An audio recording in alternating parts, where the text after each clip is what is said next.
ഓ തിരുഹൃദയമേ, യേശുവിൻ തിരുഹൃദയമേ, ശാന്തതയും എളിമയും നിറഞ്ഞ സൂനമേ,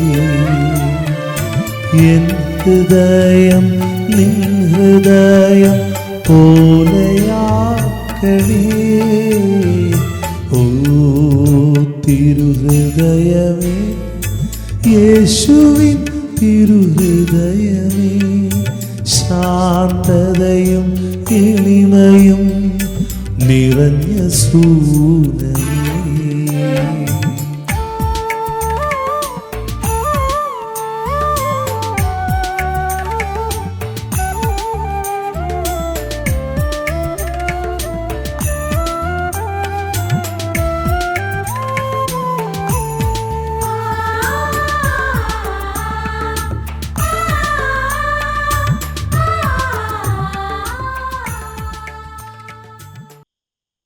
ഈശോയുടെ തിരുഹൃദയത്തിന് സ്തുതി. ദൂത് ഹൃദയം തിരുഹൃദയം 14-ാം ദിനം. പ്രവാചകൻ ഇങ്ങനെയൊരു വാഗ്ദാനം നൽകുന്നുണ്ട്. ഒരു പുതിയ ഹൃദയം നിങ്ങൾക്ക് ഞാൻ നൽകും, ഒരു നവചൈതന്യം നിങ്ങളിൽ ഞാൻ നിക്ഷേപിക്കും. നിങ്ങളുടെ ശിലാഹൃദയം എടുത്തുമാറ്റി മാംസള ഹൃദയം പകരം ഞാൻ നൽകും. തിരുഹൃദയ ദൂതിൻ്റെ 14-ാം ദിനത്തിൽ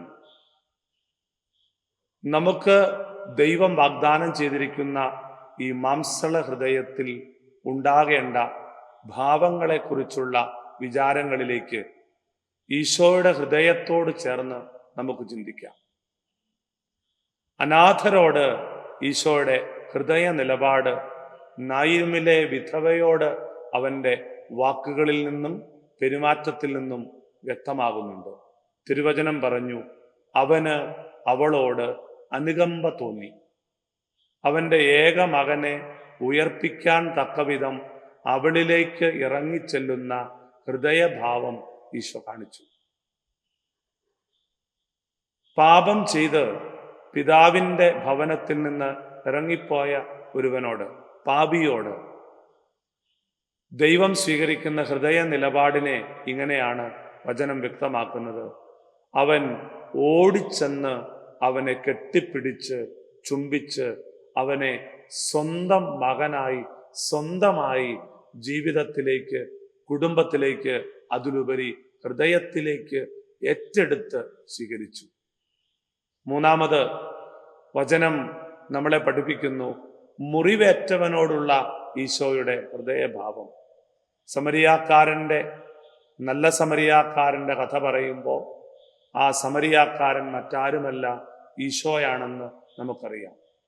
പുരോഹിതനും ലേവായനുമൊക്കെ കണ്ടെങ്കിലും കാണാത്തതുപോലെ കടന്നു പോകുമ്പോൾ കണ്ട് അടുത്തു ചെന്ന് എണ്ണയും വീഞ്ഞുമൊഴിച്ച് അവനെ പരിചരിക്കുമ്പോൾ എണ്ണ ലേപന ശുശ്രൂഷയുടെയും വീഞ്ഞ് പരിശുദ്ധ കുർബാന നൽകലിൻ്റെയും അടയാളമായി മാറുകയാണ്. സമരിയാക്കാരൻ മുറിവേറ്റവനെ, അർത്ഥപ്രാണനായവനെ ജീവനിലേക്ക് ഹൃദയം കൊണ്ട് തിരികെ എടുത്തു. ഒരു വാക്കും കൊടുത്തു, തിരികെ വരുമ്പോൾ എന്ത് ആവശ്യമുണ്ടെങ്കിലും നൽകിക്കൊള്ളാം.